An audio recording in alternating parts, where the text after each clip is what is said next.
Gerindra bantah tuduhan PKS yang bilang Presiden Jokowi menyodorkan nama Kaisang di Pilkada Jakarta.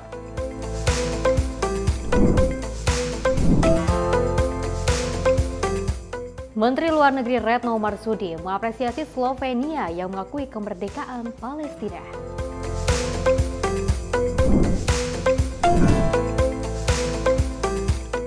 RSPAD Gatot Subroto siap menampung pasien dari Palestina.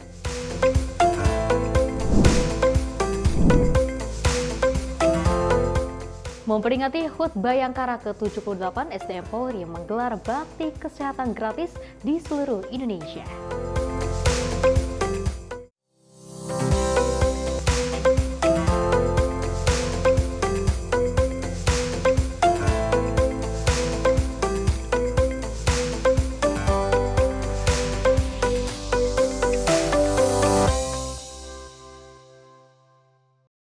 Halo, selamat pagi pemirsa Simpo TV. Selamat pagi Wira. Selamat pagi. Luar biasa ya. Hari ini aku sudah Seger bisa nengok ke banget. sebelah kanan ya. Setelah kemarin aku nggak bisa lihat tengok sana sini ya kan. Iya, Lurus-lurus aja. Tapi aku senang banget hari ini Presiden juga Wira tentunya bisa kembali menemani pemirsa Simpo TV di rumah dengan menyapa pagi. Benar banget, dan yang jadi juga spesial di hari Senin ini adalah kabarnya Bayangkara ini merayakan hari jadinya yang ke-78 Wow, tahun. selamat ya. Dan tentunya Selamat juga ulang dengan tahun. adanya HUT Bayangkara ke-78 ini mengadakan pelayanan kesehatan gratis. Ini sih mudah-mudahan ya kalau misalnya ini tidak hanya pada saat HUT Bayangkara saja ya, tapi ini bisa jadi perhatian buat pemerintah di rumah, pemerintah di sana gitu, di luar sana, untuk mengadakan selalu beberapa pelayanan gratis untuk daerah-daerah terpencil. Dan yang juga jadi sorotan adalah bagaimana pada akhirnya Rumah Sakit ya Pusat Angkatan Darat Gatot Subroto atau RSPAD Gatot Subroto ini sudah siap untuk menampung pasien dari Palestina yang harapannya nantinya ini kan bisa kita mempercepat sangat-sangat pemulihan. menantikan banget ya, apalagi saudara-saudara kita di Palestina seperti ini, kita mengharapkan yang terbaik buat semuanya seperti itu. Nah, seperti apa berita lengkapnya? Saya Wira Ananta. Dan saya Fesi Rahmadi. Ini dia menyapa pagi Simpo Selengkapnya. TV. Selengkapnya.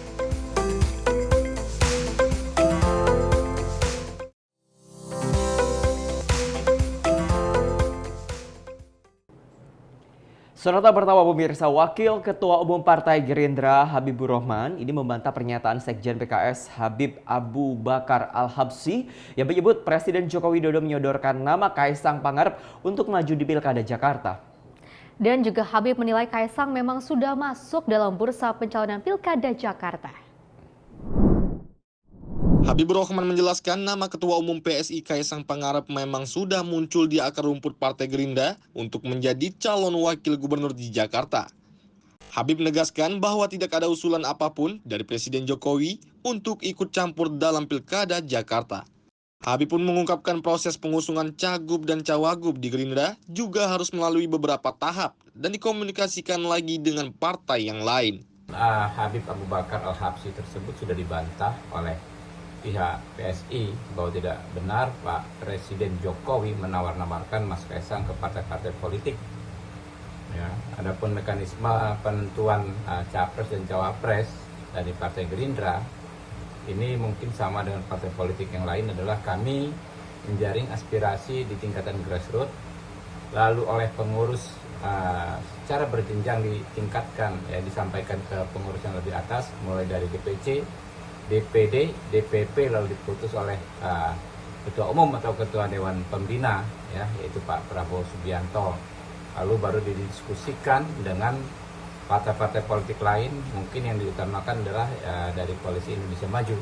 Kalau deal barulah maju. Apakah cagupnya Mr. A, cawagupnya Mr. B, masih terlalu prematur, masih terlalu dini untuk dibahas, karena belum ada putusan di satupun partai soal siapa cagup, soal siapa cawagup. Kita tunggu saja ya, nanti keputusannya seperti apa.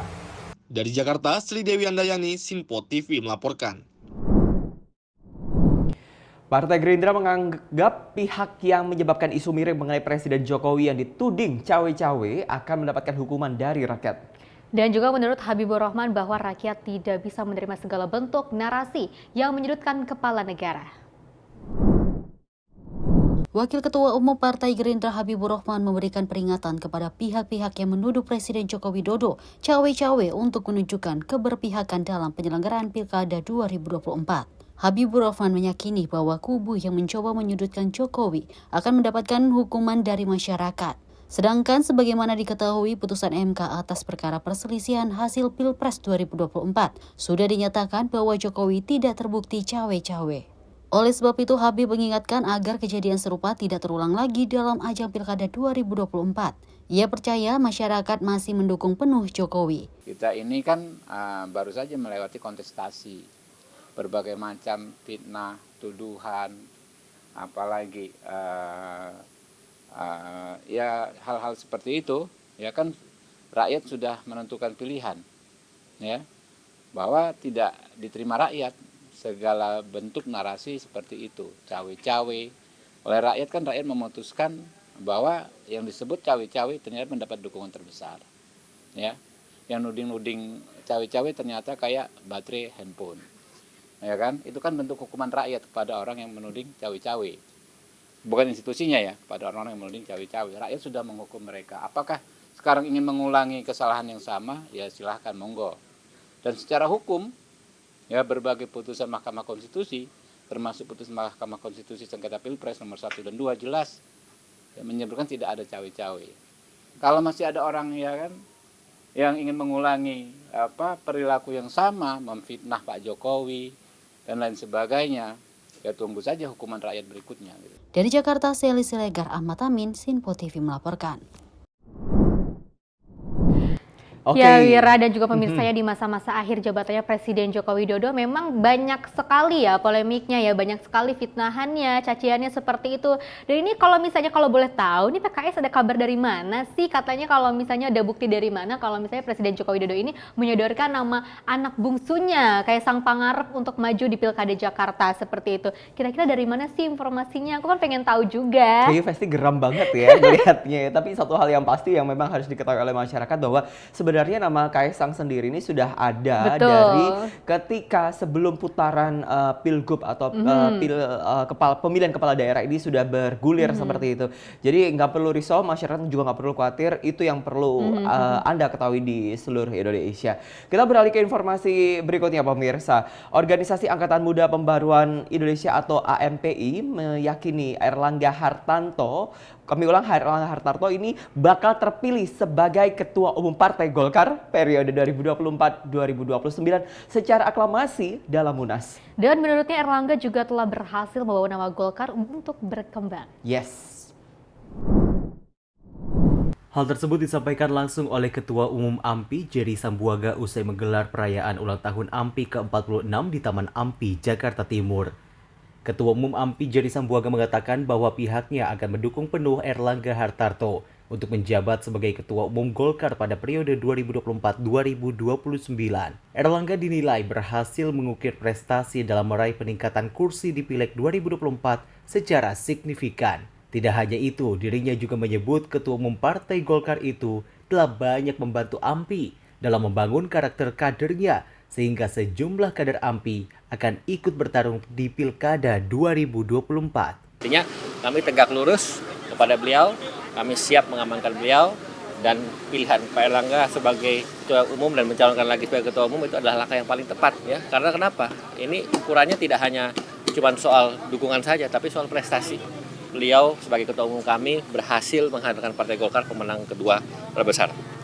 Kursi kita di DPR RI contoh aja, ini dari 85 menjadi 102 kursi, kenaikannya luar biasa signifikan. Suara nasional juga naik, artinya tidak ada kata lain selain mencalonkan lagi beliau, mendukung lagi beliau untuk menjadi Ketua Umum Partai Golkar di Munas yang berikutnya. Tentunya kami sudah membuktikan itu dengan mencapai apa yang kita lakukan, konsolidasi dari mulai pusat sampai dengan daerah, dan kami juga apresiasi kepada Pak Ketua Umum. Kenapa? Karena banyak kader-kader AMPI yang selama ini juga disupport, yang selama ini juga dibina, dan selama ini juga dibimbing oleh beliau ya untuk bisa katakanlah menduduki jabatan-jabatan di eksekutif maupun juga di legislatif, dan bahkan sebentar lagi kita mau pilkada. Nah, pilkada ini banyak juga kader-kader AMPI yang juga diprioritaskan, yang juga menjadi salah satu pilihan untuk kita bisa fight untuk menangkan Partai Golkar di Pilkada 2024. Dari Jakarta, Fahrizal Ronabayu, Sinpo TV melaporkan. Ya Wira dan juga pemirsa, kalau misalnya kita melihat ya kinerjanya Bapak Erlangga Hartarto selama menjabat di berbagai politik, seperti dia terjun ke dunia politik ini, banyak sekali masyarakat yang puas loh. Bahkan ketika beliau ini memimpin partai Golkar seperti itu ya, banyak sekali perubahan-perubahan, bahkan perkembangan-perkembangan yang sangat signifikan gitu. Mungkin yang komentar itu sebenarnya kepikiran, Iya. ya kan, julid sebenarnya. Ada apa mungkin sih pengen kok bisa sih join Pak kayaknya. Erlangga Hartarto kok bisa seperti itu begitu kan? Atau memang ada sesuatu yang tidak diketahui sehingga Erlangga Hartarto bisa begitu elektabilitasnya naik. Tapi namanya orang baik pasti banyak banget kan cobaannya banyak banget, seperti itu. caciannya seperti Presiden Joko Widodo, ada aja fitnahannya ya kan? Oke, kalau tadi ada Erlangga Hartarto pemirsa, kita ada kabar dari Ketua Umum Partai Amanat Nasional Zulkifli Hasan yang dipastikan akan kembali memimpin PAN untuk 5 tahun ke depan. Dan Sekjen PAN Edo Suparno juga mengungkapkan hal itu sudah disepakati oleh seluruh jajaran pengurus dan kader PAN di seluruh Indonesia. Sekjen Partai Amanat Nasional Edi Suparno menyatakan bahwa seluruh pengurus PAN setuju Zulkifli Hasan untuk maju kembali menjadi ketua umum di periode selanjutnya. Hal ini disampaikan Edi dalam konferensi persnya terkait pelaksanaan Rakernas keempat PAN di kantor DPP PAN Pancoran, Jakarta Selatan. Edi mengatakan keputusan tersebut merupakan hasil penyaringan aspirasi dari seluruh kader Partai Amanat Nasional. Dirinya pun memastikan bahwa aspirasi diserap secara demokratis yang turut memperhatikan suara di akar rumput. Lebih lanjut, Edi mengungkapkan pada agenda Rakernas juga akan membahas mengenai evaluasi pelaksanaan pemilu 2024 hingga membahas agenda Pilkada 2024, khususnya di Pulau Jawa.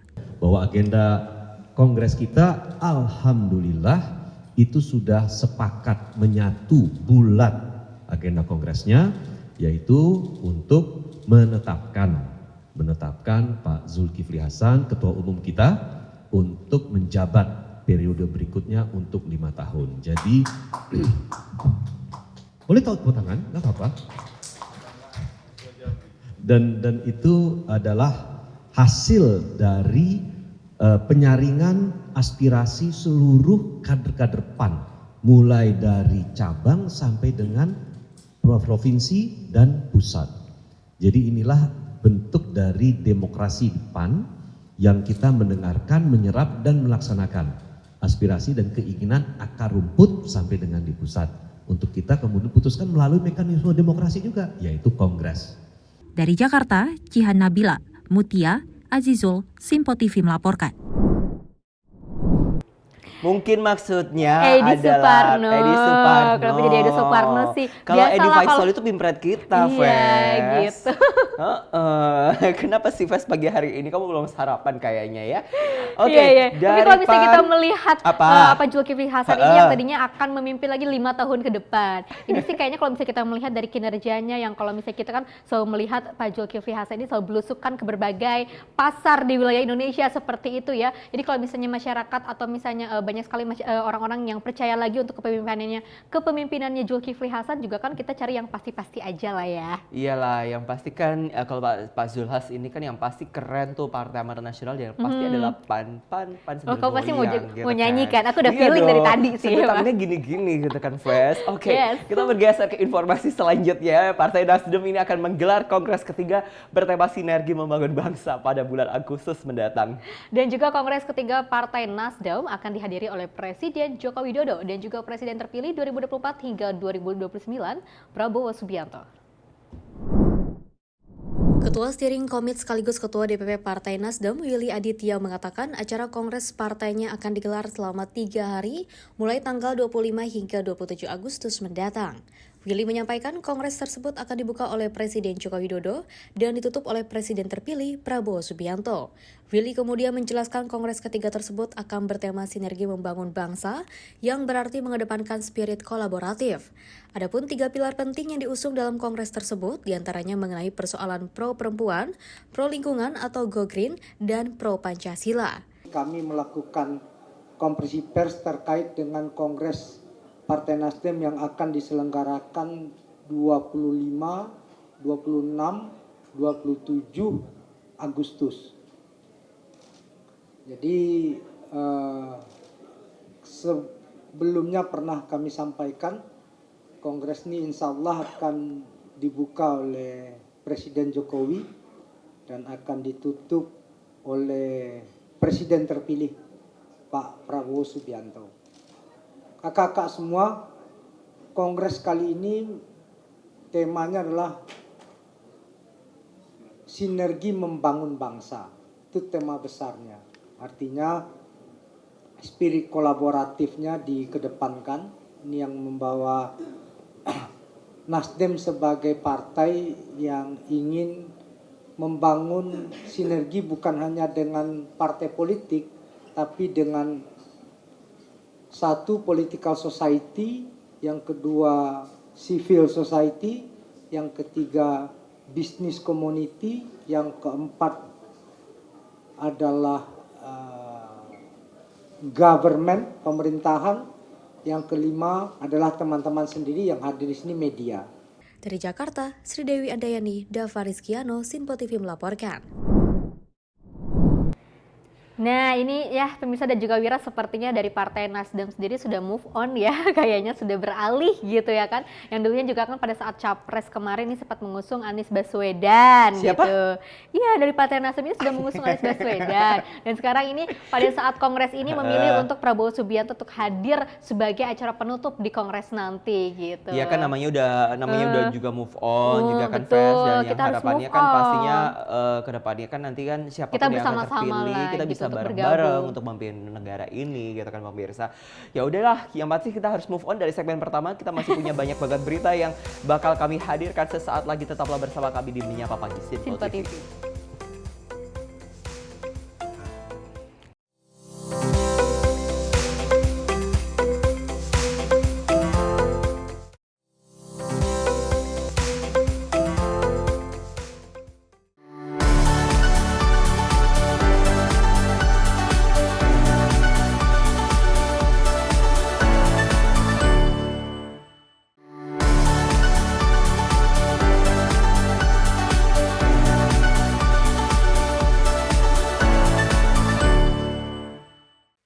Halo, salam jumpa pemirsa.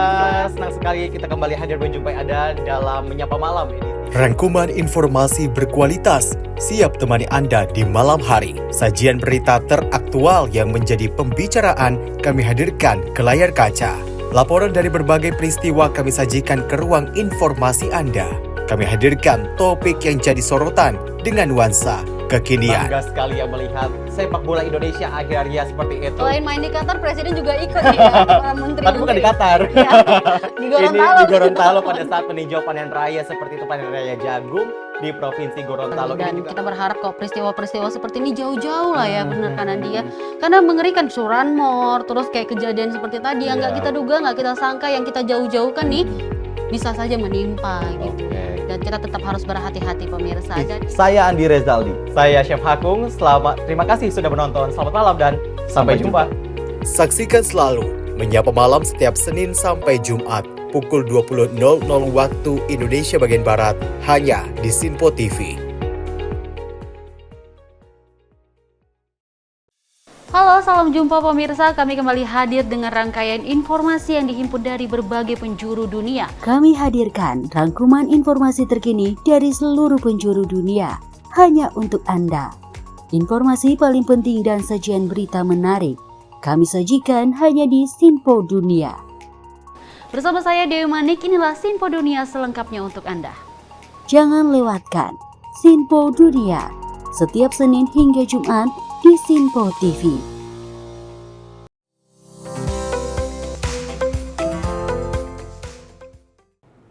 Terima kasih Anda masih menyaksikan Menyapa Pagi Sinpo TV. Selamat pagi bagi Anda yang juga baru saja bergabung bersama kami. Wira Ananta Festi Rahmadi masih bersama Anda. Pemirsa, berikutnya kami punya kabar dari Presiden Joko Widodo yang berkunjung ke Palangkaraya Mall di Kota Palangkaraya, Provinsi Kalimantan Tengah. Kedatangan Jokowi disambut antusias warga yang tengah berada di pusat perbelanjaan. Kedatangan Presiden Jokowi disambut riuh para pengunjung yang sudah memadati Palangkaraya Mall di Kota Palangkaraya, Kalimantan Tengah pada Rabu malam. Kegiatan tersebut merupakan serangkaian kunjungan kerja Presiden di Provinsi Kalimantan Tengah. Kepala negara pun langsung menyapa dan melayani permintaan foto dari masyarakat. Sejumlah warga berkesempatan berfoto bersama Presiden pun meluapkan kebahagiaannya. Kita foto anak sih yang memang pengen banget foto, akhirnya kita coba teriak-teriak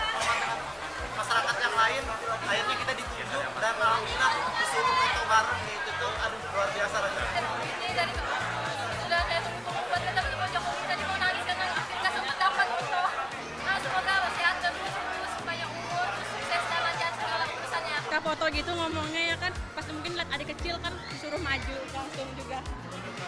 Senang banget sih, sambil dari tadi sore nungguin. Di Bulog tadi sih kami nungguin mau foto gitu kan, tapi dapatnya di sini. Selain menyapa warga, Presiden juga sempat makan malam bersama sejumlah menteri yang turut mendampingi di salah satu restoran di pusat perbelanjaan tersebut. Dari Jakarta, tim redaksi Simpo TV melaporkan.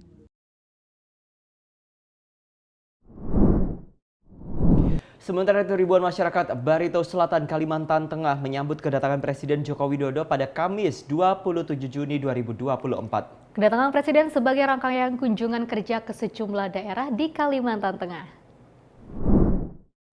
Kedatangan kepala negara di kabupaten tersebut disambut riuh dan antusias oleh masyarakat Barito Selatan. Presiden nampak berinteraksi dengan masyarakat dan pedagang, serta memberikan baju secara langsung. Sejumlah warga mengaku senang bisa bertemu dengan Presiden Jokowi. Salah satunya ialah Eni.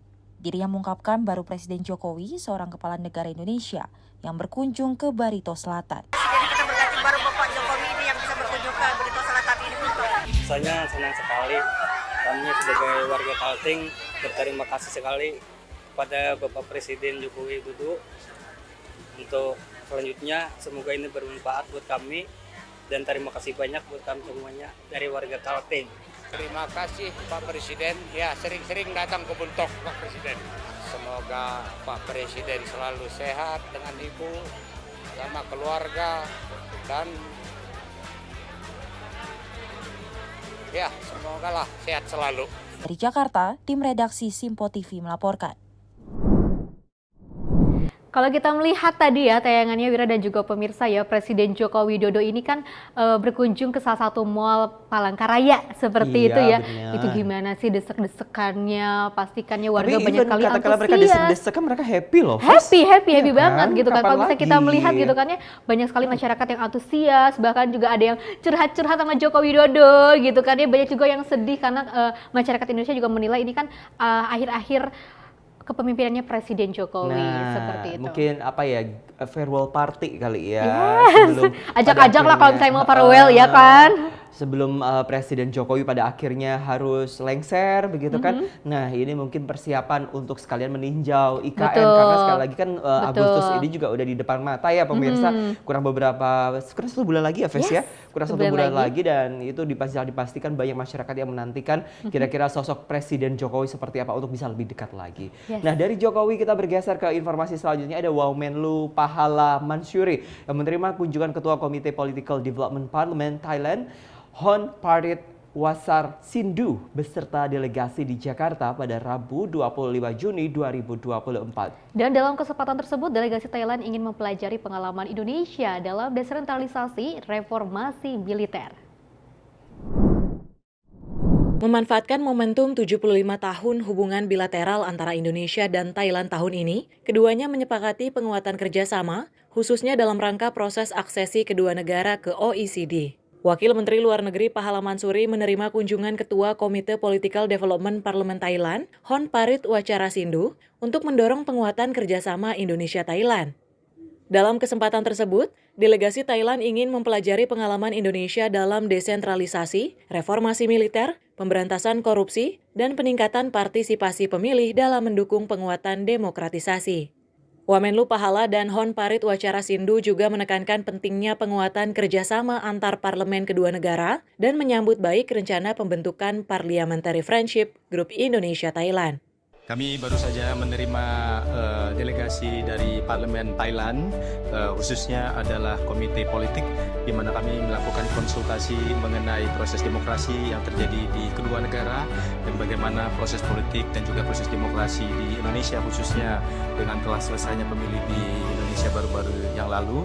Dan kami juga berbicara mengenai kerjasama, khususnya yang terkait kerjasama di bidang antar parlemen, kemudian juga kerjasama dalam bidang ekonomi, di mana kami membahas mengenai kerjasama dalam bidang EV, kemudian juga digital payment dan juga digital ekonomi, petrochemical, serta bagaimana kita bersama-sama melakukan kerjasama regional untuk bisa memastikan adanya kawasan Asia Tenggara yang damai, termasuk juga membahas mengenai kondisi yang terjadi di Myanmar dan kerjasama bagaimana kita bisa mengatasi adanya transborder crime yang ada di kawasan Asia Tenggara. Terkait ASEAN, keduanya juga menekankan pentingnya penguatan kerjasama, termasuk dalam penanganan transboundary haze, kejahatan lintas batas terorganisir, dan penyelesaian krisis Myanmar. Serta kerjasama ekonomi, membahas pengembangan ekosistem kendaraan listrik, kerjasama di sektor migas dan petrokimia, pariwisata, dan ekonomi kreatif, serta sektor ekonomi digital termasuk kerjasama di bidang digital payment system. Dari Jakarta, tim redaksi Sinpo TV melaporkan. Dari Wamenlu Thailand, pemirsa, kita ke Menteri Luar Negeri Indonesia. Ada Menlu Retno Marsudi yang melakukan pertemuan dengan Menteri Luar Negeri Slovenia Tanja Fajon di Ljubljana, Slovenia. Dan dalam pertemuan itu membahas sejumlah kerjasama, khususnya terkait penguatan kerjasama bilateral ekonomi kedua negara. Wow. Dalam pertemuan bilateral Indonesia dan Slovenia membahas terkait penguatan hubungan ekonomi melalui peningkatan perdagangan dan investasi. Dengan adanya pelabuhan koper Slovenia dapat mendorong arus masuk barang Indonesia ke Eropa Tengah dan Timur. Kerjasama perdagangan kedua negara mendorong Indonesia mengalami surplus yang didominasi dengan produk ekspor berupa batu bara. Lebih lanjut, Retno menyampaikan kedua negara turut membahas upaya percepatan perundingan Indonesia EU Comprehensive Economic Partnership Agreement untuk membuka peluang kerjasama perdagangan yang lebih luas. Rekan-rekan media yang saya hormati di bidang bilateral, pertemuan fokus pada upaya untuk peningkatan kerjasama ekonomi. Dalam 5 tahun terakhir, tren perdagangan dan investasi terus mengalami peningkatan. Dari sisi populasi, jumlah penduduk Slovenia memang kecil. Namun Slovenia memiliki pelabuhan koper yang dapat dijadikan pelabuhan alternatif bagi masuknya barang Indonesia ke Eropa Tengah dan Timur. Pengusaha-pengusaha Indonesia juga telah mulai melakukan kontak bisnis dengan Slovenia. Kalau kita lihat angka perdagangan dua negara, maka Indonesia mengalami surplus yang sangat besar. Sebagian besar ekspor Indonesia ke Slovenia adalah batu bara. Di dalam pertemuan kita bahas upaya diversifikasi perdagangan, termasuk di luar commodity base, seperti kertas, alas kaki, fiber buatan, mesin elektronik, apparel, plastik, buku cetak, kapas, dan juga kendaraan bermotor. Kita juga membahas upaya untuk mempercepat perundingan Indonesia-EU Comprehensive Economic Partnership Agreement. Karena kita meyakini, apabila negosiasi sudah selesai, maka akan membuka pintu yang lebih lebar bagi upaya peningkatan hubungan perdagangan dan investasi kedua negara. Dari Jakarta, tim redaksi Sinpo TV melaporkan. Masih seputaran Menteri Luar Negeri Republik Indonesia, ada Menlu Retno Marsudi yang melakukan kunjungan kerja dan pertemuan dengan Menteri Luar Negeri Slovenia di Ljubljana, Slovenia pada Kamis 27 Juni 2024. Menlu Retno Marsudi juga menyampaikan apresiasi atas keputusan Slovenia yang mengakui negara Palestina pada 4 Juni 2024 lalu. Dalam keterangan pers briefing, Menteri Luar Negeri Retno Marsudi yang disiarkan melalui kanal YouTube Kementerian Luar Negeri Indonesia menyampaikan Slovenia telah bergabung sebagai negara anggota PBB yang ke-145 dan menjadi negara anggota Uni Eropa ke-10 yang mengakui kemerdekaan negara Palestina. Lebih lanjut, Retno menyebut Slovenia kerap menyerukan gencatan senjata yang memberikan bantuan kemanusiaan terhadap Palestina. Hal ini terlihat dalam voting di Dewan Keamanan PBB di mana Slovenia sebagai anggota tidak tetap Dewan Keamanan PBB memberikan vote yes untuk mendukung Palestina. Yang saya hormati, saya baru saja menyelesaikan kunjungan kerja ke Ljubljana dan melakukan pertemuan dengan Menteri Luar Negeri Slovenia Tanja Fajon.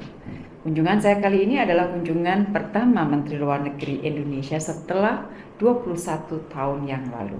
Menteri Luar Negeri Hasan Wirayuda melakukan kunjungan ke Slovenia pada tahun 2003. Tahun lalu, Menlu Fajon mengunjungi Indonesia di bulan Mei. Dan kunjungan Menlu Slovenia sebelumnya adalah di tahun 2006. Singkat kata, Slovenia dan Indonesia berusaha untuk menyambung kembali, reconnect hubungan bilateralnya. Tidak saja reconnect, tetapi juga bertekad untuk memperkuatnya.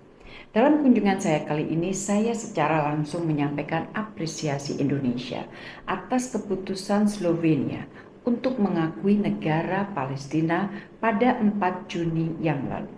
Slovenia menjadi negara anggota PBB ke-145 dan negara anggota Uni Eropa ke-10 yang mengakui Palestina. Saya sangat apresiasi bahwa Slovenia telah memutuskan untuk berada pada sisi sejarah yang benar. Hal ini menunjukkan kepemimpinan dan konsistensi Slovenia dalam menghormati hukum internasional dan piagam PBB, termasuk untuk kasus Palestina secara konsisten. Slovenia juga secara konsisten menyerukan pentingnya gencatan senjata dan pentingnya kelancaran pemberian bantuan kemanusiaan. Slovenia secara konsisten juga mendukung kerja UNRWA. Dan seperti yang dilakukan Indonesia, Slovenia telah menambah bantuannya kepada UNRWA. Slovenia saat ini duduk sebagai anggota tidak tetap Dewan Keamanan PBB.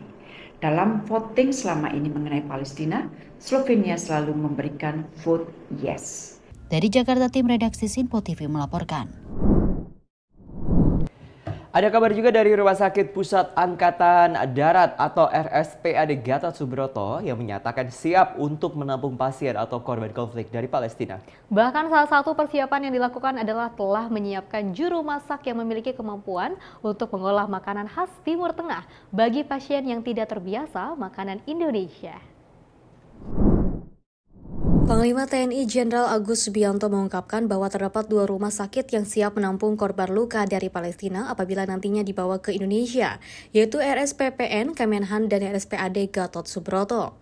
Menyikapi pernyataan itu, Dr. Arief mengungkapkan bahwa Rumah Sakit Pusat Angkatan Darat Gatot Subroto siap menampung pasien korban luka dari Palestina. Selain itu, Arief juga mengatakan bahwa RSPAD selalu bersiap terhadap kemungkinan yang tidak terduga, berkaca pada pengalaman badai COVID-19 lalu.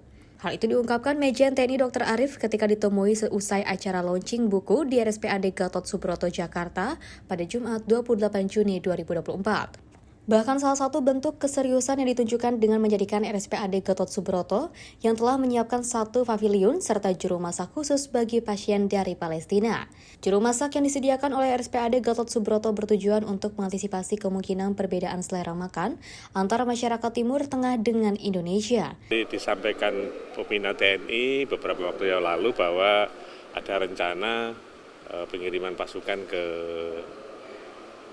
di daerah Palestina ya, yang di mana sedang terjadi konflik di sana, ada pasukan yang akan dikirim ke sana. Sebaliknya nanti kan kemungkinan akan ada pasien-pasien yang mungkin akan dirawat di Indonesia apabila itu terjadi. Dan tentu saya atau pimpinan di Rumah Sakit RSPAD tentu sudah menyiapkan seandainya memang pengiriman pasien itu akan terjadi. Kami RSPAD kan pernah pengalaman juga dulu penanganan pasien COVID ya, pada saat penanganan COVID itu kan juga sesuatu yang dibilang bencana sehingga sesuatu yang tidak disiapkan secara rutin gitu kan. Nah, nanti kami juga sudah menyiapkan misalnya dalam bentuk ruang perawatan, nanti akan kami siapkan 1 gedung khusus misalnya di Pavilion Darmawan, nanti khusus kita siapkan untuk pasien-pasien ini. Berikut juga tentu harus kita antisipasi karena perawatan pasien kan bukan hanya masalah ruangan ya, masalah makan pasien. Misalnya kan makan pasien kan ini bukan orang Indonesia kan, orang Timur Tengah lah. Nanti kita akan mencari bagian gizi, konsultasi dengan chef atau juru masak yang. Dari Jakarta, Cihan Nabila, Ahmad Amin, Sinpo TV melaporkan. Ini sih bagi aku ya Vira dan juga pemirsa, ini salah satu berita yang sangat bagus ya.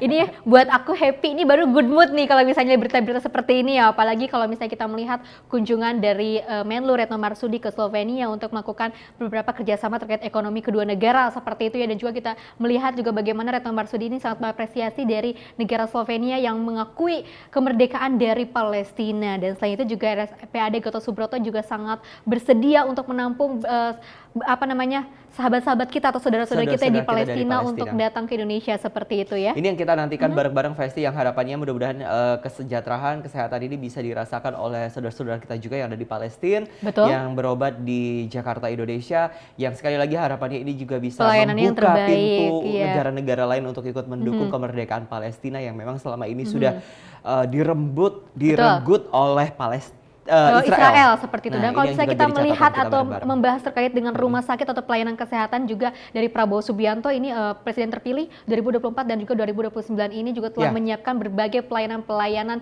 yang terbaik dan juga pelayanan-pelayanan kesehatan yang nantinya bisa dimanfaatkan atau dirasakan oleh masyarakat Indonesia, bahkan juga mungkin di berbagai negara yang berkunjung ke Indonesia, bahkan Palestina nantinya. Ini telah disiapkan oleh presiden terpilih Prabowo Subianto. Oke, sesaat lagi kita bakal simak Sinpo International News Report ya. Tetaplah bersama kami di Menyapa Pagi Sinpo TV.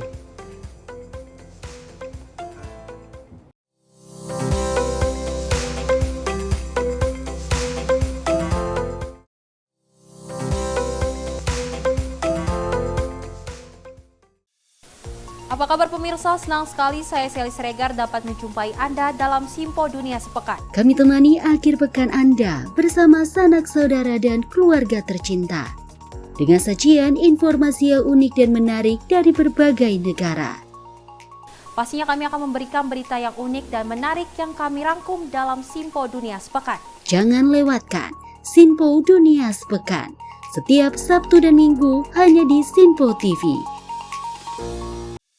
Salam jumpa pemirsa, kami kembali hadir dengan rangkaian informasi yang dihimpun dari berbagai penjuru dunia. Kami hadirkan rangkuman informasi terkini dari seluruh penjuru dunia hanya untuk Anda. Informasi paling penting dan sajian berita menarik kami sajikan hanya di Sinpo Dunia. Bersama saya Sally Siregar, inilah Simpo Dunia selengkapnya. Jangan lewatkan Sinpo Dunia setiap Senin hingga Jumat di Sinpo TV. Salam jumpa pemirsa, Anda menyaksikan Sinpo Sepekan bersama saya Syam Hakung. Beragam informasi selama sepekan kami sajikan untuk Anda. Rangkuman berita yang menjadi sorotan media massa siap menemani akhir pekan Anda bersama keluarga tercinta. Bersama saya Syam Hakung, kita jelang informasi selengkapnya untuk Anda. Kami hadirkan Sinpo Sepekan setiap minggu pukul 6 pagi hanya di Sinpo TV.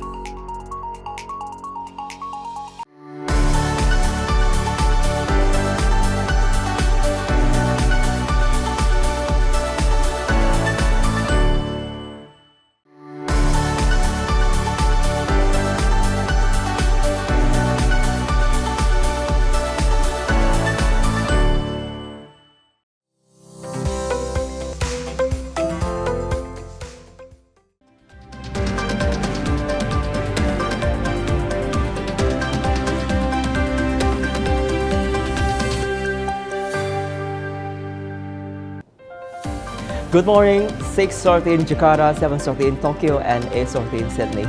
You are watching Sinpo International News Report. I'm Vira Ananta.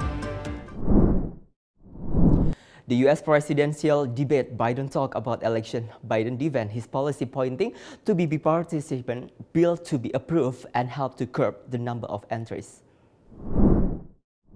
Millions of eyes staring at screens, watching the first fierce debate battle between Joe Biden and Donald Trump, which was broadcast live by television station CNN in Atlanta, U.S. on Thursday, June 27, 2024. Seeing both of candidates attacking each other, Trump hits out at Biden's failures during his presidency, especially related to immigration policy. Trump considers Biden failed to secure the border. In response to these accusations, Biden revealed that the immigration policy in place is due to the limitation of the bipartisan bill, which has not yet been approved. Even some immediate approval could help limit the number of immigrants. Some support from immigrants in Tijuana also support Biden, such as Wendy Chamalet Santiago and Juan Eduardo Gonzalez, who said Biden is more compassionate addressing immigrants, not like Trump. Lo que estaba diciendo Donald Trump, que dijo de que iba a quitar las citas de 51 porque mucha gente estaba entrando y a eso a mí ya no me gustó, entonces yo prefería mejor que ganara John Biden porque es un presidente que le ha ayudado a la gente, le ha echado la mano. John Biden, sí, porque miro que es más razonable con las personas, o sea, tiene el sentimiento bien hacia el prójimo Y Donald Trump, pues, o sea, no es lo mismo Donald Trump que John Biden. Y pues yo votaría por John Biden. Ms. Regar, Simple International News Report. Next focus, pro-Palestine people scenes in front of the Europe Parliament on June 20th. Demonstrants comes at several Europe universities. Hundreds of students from several European universities gathered in front of the European Parliament Luxembourg on Thursday. The pro-Palestine students demonstrate against Israel's participation in the European Horizon project and the Block Scientific Research Initiative. The demonstrants are coming to Luxembourg from students and other staff members of universities, and also people who supporting them. The demonstrants supporting for the universities in Israel, who was denying the apartheid regime in Gaza. Seen in location, the demonstrants holding the Palestinian flags while chanting slogans calling for the Europe to cut connection with Israel. Max Olar, Sinpo International News Report. Ministry Foreign of China saying deep concern of the increasing number of dead and Chinese citizens in Mexico. According to data, 8 people in Chinese were dead in Mexico. Known as Chinese migrant found dead on the coast of southern Mexico, first boat carrying 8 passengers capsized, which resulted in the death of all passengers. In response to this, spokesman for the Chinese Foreign Ministry, Wang Wenbin, said the Chinese embassy in Mexico cooperating in handling this. He said Beijing also provided assistance to one female victim who was still alive, while 7 of those who died have been verified regarding their personal data to be repatriated to their family. 抹黑污蔑香港国安法、特区选举制度和香港国安条例，诋毁攻击香港民主、法治、人权自由状况，妄言对香港特区官员实施签证限制，混淆是非、颠倒黑白，严重干涉香港事务和中国内政，严重违反国际法原则和国际关系基本准则。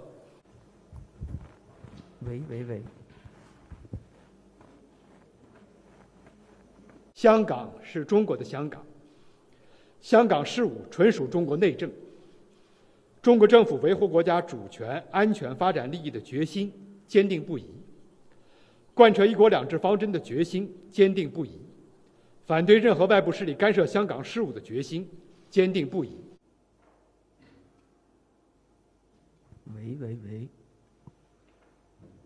我们敦促美方恪守国际法原则和国际关系基本准则，全面准确认识一国两制，切实尊重中国主权，尊重香港法治，停止以任何方式干预香港事务。Ms. Regar, Sinpo International News Report. Bolivia Minister of Government claimed the recent attempted coup had not acted alone. The Bolivian military taken the president's place only stand for 3 hours. Bolivia's Minister of Government, Carlos del Castillo, saying 17 people has arrested and there are many more who have participated in this failed coup. This action attained by Bolivia's army on June 28. Troops are entered through one location used for their coup strategy and focused to the presidential palace. This aggression led by Bolivia's Army Chief General Juan Jose Zuniga aimed to restructure democracy of country. According to the local reports, the Bolivian military withdrew just 3 hours later as the president named new commanders and ordered troops to stand down. En la primera acápite podemos evidenciar que existe un ideólogo de este proceso truncado, de este intento de interrumpir la democracia, y datan, de acuerdo a las declaraciones testificales, hechos y actuados en la policía boliviana, que esto se habría planificado desde el mes de mayo de la gestión en curso. Max Olar, Sinpo International News Report. Thanks for watching Sinpo International News Report. Stay with us. Have a good day.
sekali kita kembali hadir menjumpai Anda dalam Menyapa Malam ini. Rangkuman informasi berkualitas siap temani Anda di malam hari. Sajian berita teraktual yang menjadi pembicaraan kami hadirkan ke layar kaca. Laporan dari berbagai peristiwa kami sajikan ke ruang informasi Anda. Kami hadirkan topik yang jadi sorotan dengan nuansa kekinian. Bangga sekali yang melihat sepak bola Indonesia akhirnya seperti itu. Selain main di Qatar, Presiden juga ikut ya, para menteri. Tapi bukan di Qatar. Ya, di Gorontalo. Ini di Gorontalo pada saat meninjau panen raya seperti itu, panen raya jagung di Provinsi Gorontalo. Dan kita berharap kok peristiwa-peristiwa seperti ini jauh-jauh lah ya, benar kan Andi ya. Karena mengerikan curanmor, terus kayak kejadian seperti tadi yang nggak kita duga, nggak kita sangka, yang kita jauh-jauhkan nih bisa saja menimpa gitu. Dan kita tetap harus berhati-hati pemirsa. Saya Andi Rezaldi, saya Chef Hakung. Terima kasih sudah menonton. Selamat malam dan sampai jumpa. Saksikan selalu Menyapa Malam setiap Senin sampai Jumat pukul 20.00 waktu Indonesia bagian Barat hanya di Sinpo TV. Menyapa Anda sebelum memulai hari dengan penuh semangat pagi. Halo, selamat pagi. Pagi Sally, pagi pemirsa dimanapun semua. Beragam informasi dari seluruh penjuru negeri siap menemani Anda di pagi hari. Kami hadirkan beragam informasi terkini yang terjadi dari dalam dan luar negeri, tentunya dengan nuansa masa kini. Wow, Sally, bener kan? Aku bilang tadi bahwa kekalahan adalah kemenangan yang tertunda. Oke, tetap tebarkan semangat dan juga terbitkan keceriaan. Sebarkan cerita terbaik Anda untuk orang di samping Anda. Saya Wira Ananta. Dan saya Festi Rahmadi. Kami pamit undur diri. Selamat pagi. Dan sampai jumpa. Sampai jumpa. Pastikan Anda bersemangat di pagi hari bersama kami dalam program Menyapa Pagi. Senin hingga Jumat pukul 6 pagi hanya di Sinpo TV.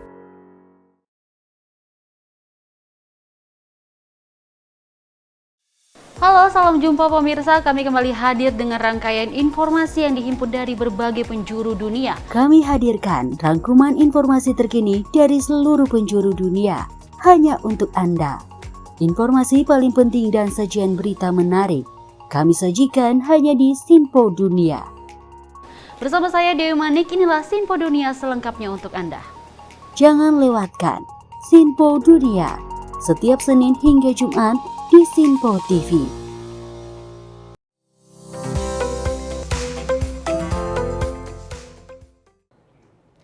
Terima kasih Anda masih bersama-sama kami. Westi semangat banget, Wes. Iya dong, lagi kalau bisa siarannya barengan sama kamu. Ya, pokoknya semoga aja informasi yang kami hadirkan pada pagi hari ini, baik yang dari dalam maupun luar negeri, baik yang berbahasa Indonesia ataupun berbahasa Inggris, ini bisa membuat Anda jauh lebih semangat lagi. Yang mudah-mudahan juga bisa menambah ilmu lagi seperti itu ya, juga wawasan dan lain-lain. Wawancara Anda tentang apa yang terjadi di Indonesia dan di dunia. Apa yang terjadi di global dunia ini. Oh, luar biasa sekali. Oke, informasi selanjutnya pemirsa, di segmen terakhir ini kita memiliki kabar dari memasuki masa purna tugas pada 1 Juli 2024, dokter militer spesialis mata yang bertugas di Rumah Sakit Pusat Angkatan Darat Maijen TNI Dr. Subandono Bambang Indarsto ini meluncurkan bukunya yang berjudul Apa Yang Kau Benci Boleh Jadi Baik Bagimu. Wow, dan juga peluncuran buku tersebut digelar oleh Dr. Partomo, RSPAD Gatot Subroto Jakarta pada Jumat 28 Juni 2024. Dokter Militer Angkatan Darat Spesialis Mata Maijen TNI Dr. Subandono Bambang meluncing dan bedah buku yang berjudul Apa Yang Kau Benci Boleh Jadi Baik Bagimu. Buku tersebut merupakan karya yang dilaunching menjelang masa purna tugas pada 1 Juli 2024 yang berisikan cerita tentang perjalanan hidup seorang dokter Bambang yang bertugas di sejumlah tempat rawan yang beresiko. Maijen TNI Dr. Subandono Bambang mengatakan peluncuran buku diharapkan dapat memberi wawasan kepada generasi muda untuk terus berkarya. Dr. Bambang menuturkan buku dengan judul Apa Yang Kau Benci Boleh Jadi Baik Dirimu menekankan pentingnya kesabaran untuk menjalani dan mengendalikan keadaan hati. Karena menurutnya apa yang Tuhan kehendaki merupakan yang terbaik sesuai dengan kebutuhan diri sendiri. Poinnya adalah ketika kita sedang berada di tempat yang menurut kita tidak enak, bisa itu berarti tempat penugasan kita nggak enak, jauh misalnya di Papua, atau secara ekonomi tidak menguntungkan buat kita, jangan kecewa dulu. Jangan kecewa dulu. Sekali lagi saya bukan yang terbaik gitu ya, bukan yang paling sengsara, enggak. Tapi secuil yang saya alamin, saya bisa katakan bahwa ketika kita sedang dalam situasi atau tempat yang tidak enak, jangan marah dulu. Apalagi sampai kontraproduktif, ele-elean, apa yang kau benci perlu jadi baik bagimu, bisa dipakai untuk kehidupan sehari-hari selama-lamanya. Di dalam suatu kehidupan apapun, mau itu penempatan, mau ibu bekerja di mana, mau apapun.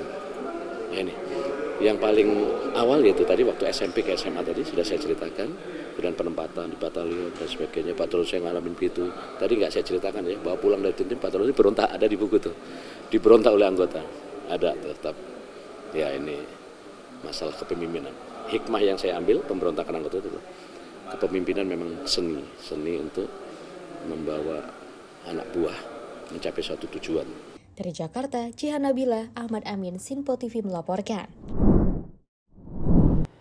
Sementara itu pemirsa, sebagai upaya mencegah peningkatan angka stunting di Indonesia, Kepolisian Resort Metro Jakarta Timur ini membagikan paket sembako kepada warga yang tinggal di pemukiman padat penduduk di Kelurahan Klender, Kecamatan Durensawit, Jakarta Timur. Pembagian paket sembako diberikan kepada lansia dan keluarga yang membutuhkan bantuan.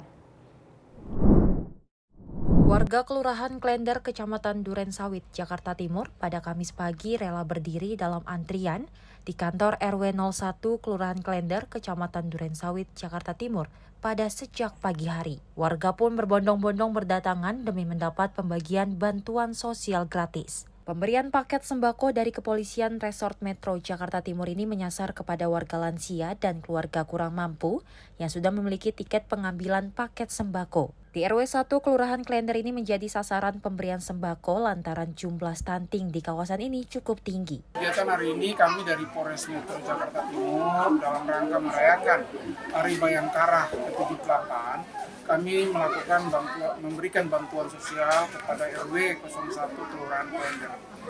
Kegiatan ini dimaksudkan untuk kami membantu warga, bersama-sama dengan warga, membantu untuk meringankan beban hidup karena kami memberikan bantuan sosial berupa sembako kepada warga yang terdiri dari ada terigu, ada beras, ada susu, ada indomie, ada teh, ada juga macam-macam yang kita berikan. Tujuannya itu membantu warga untuk meringankan beban hidup. Kami memilih RW 01 Kelurahan Klender ini, kita tahu bersama bahwa sejarah juga di mana warga di sini juga seperti disampaikan oleh Pak Lurah bahwa banyak ada yang kena stunting.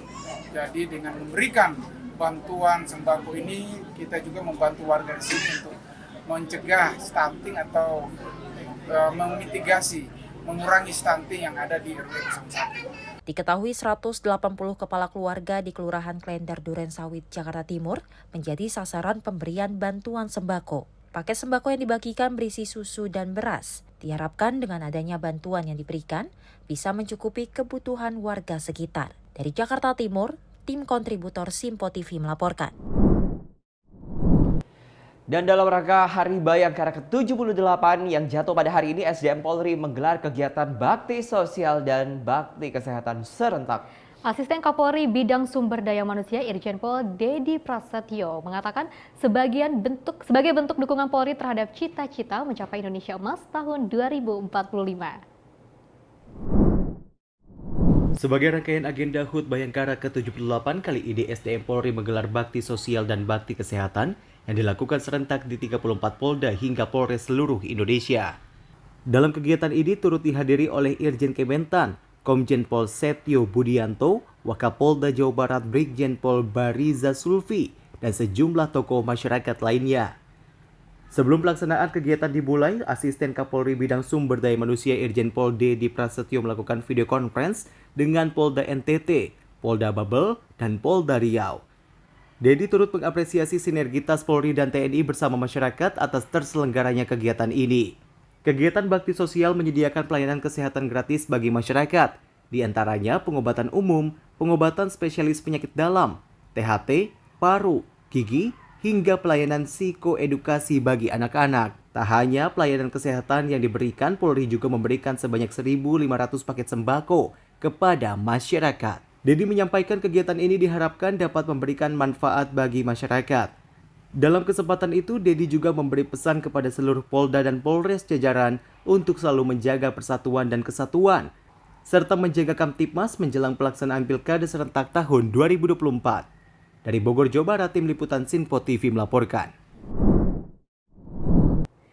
Ya Wira dan juga pemirsa, tadi kan ada seputar pemberitaan terkait bagaimana cara untuk mencegah stunting seperti itu ya. Apalagi kalau misalnya kita melihat dari program Prabowo Gibran seperti itu dengan makanan gratis yang bergizi, ini mungkin salah satu cara upaya untuk mencegah bagaimana kita bisa menurunkan angka stunting di Indonesia seperti itu ya. Dan juga ada dari HUT Bayangkara yang ke-78 ini yang merayakan bagaimana nanti akan ada pelayanan gratis seperti itu ya. Wow, pelayanan ini kesehatan gratis ya, Ves. ini menarik Ini sekali. sih harapan kita ya sebagai para netizen yang maha benar katanya seperti itu ya, Ves ya. Maha benar, maha tahu seperti itu. Semoga perayaan dari Bayangkari yang ke-78 Betul. ini pengadaan layanan kesehatan gratis ini tidak hanya diselenggarakan di Jakarta Betul, tapi di seluruh Indonesia. Karena Di seluruh banyak kota sekali besar daerah-daerah terpencil yang mungkin belum bisa merasakan bagaimana harus melakukan kesehatan seperti itu ya, karena keterjangkauan waktu dan juga jarak yang Biaya yang banyak paling sekali penting tuh. lika-likunya seperti itu. Ini kita harus menjadi perhatian masyarakat juga ya untuk aware ke berbagai daerah terpencil seperti itu. Sekali lagi selamat ulang tahun untuk Bayangkara yang ke-78. Semoga makin saja jaya, makin Bayangkara sukses, semakin berjaya, ya kan? makin Makin sukses, emas dan juga makin brilian pokoknya makin ya. bisa melindungi Indonesia di masa Betul. sekarang dan yang akan datang. Oke, saya Wira Ananta. Saya Vesi Rahmadi. Tetap sebarkan semangat dan cinta terbaik Anda untuk orang di samping Anda. Dan Terima kasih. harus tetap sehat ya. Dan juga jangan lupa waras kalau kata bahasa netizen maha benar ini ya. Saya Vesi Rahmadi, terima kasih dan sampai jumpa. Selamat pagi.